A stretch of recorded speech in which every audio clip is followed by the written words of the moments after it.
দল মত নির্বিশেষে সবাই যেভাবে তার জন্য দোয়া করেছেন, তার ফিরে আসার জন্য, তার সুস্থতার জন্য কামনা করেছেন, দোয়া করেছেন, সেইটি আসলে অভূতপূর্ব।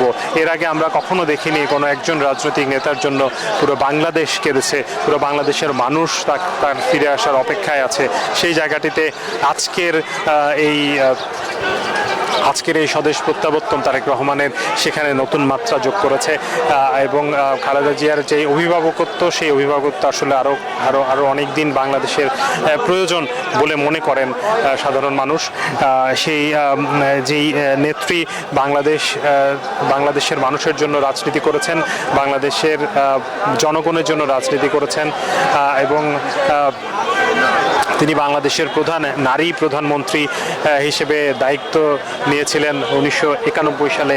এরপর থেকে তিনি 3বার নির্বাচিত হয়েছেন প্রধানমন্ত্রী হিসেবে এবং তার প্রধানমন্ত্রী থাকাকালীন তিনি দেশকে যেভাবে পরিচালনা করেছেন, পরবর্তীতে আমরা দেখেছি গত 15 বছরে 2009 সালের পর থেকে বাংলাদেশ কিন্তু ভিন্ন পথে পরিচালিত হয়েছে, যার ফলশ্রুতিতে একজন স্বৈরাচারের জন্ম হয়েছে বাংলাদেশে।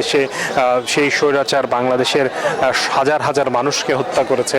জুলাই আন্দোলনে আমরা দেখেছি 1,500-এরও বেশি মানুষকে নির্বিচারে হত্যা করা হয়েছে। সেই শেখ হাসিনার অত্যাচারের শিকার, জুলুম নির্যাতনের শিকার কিন্তু সবচেয়ে বেশি শিকার হয়েছে বিএনপি এবং খালেদা জিয়া এবং জিয়া পরিবার। সেই জায়গা থেকে আমরা বলতে পারি আজকে জিয়া পরিবারের জন্য একটি অসম্ভব সুখের দিন, অসম্ভব খুশির দিন। সেই দিনটি সারা বাংলাদেশের মানুষ একসাথে উদযাপন করছে।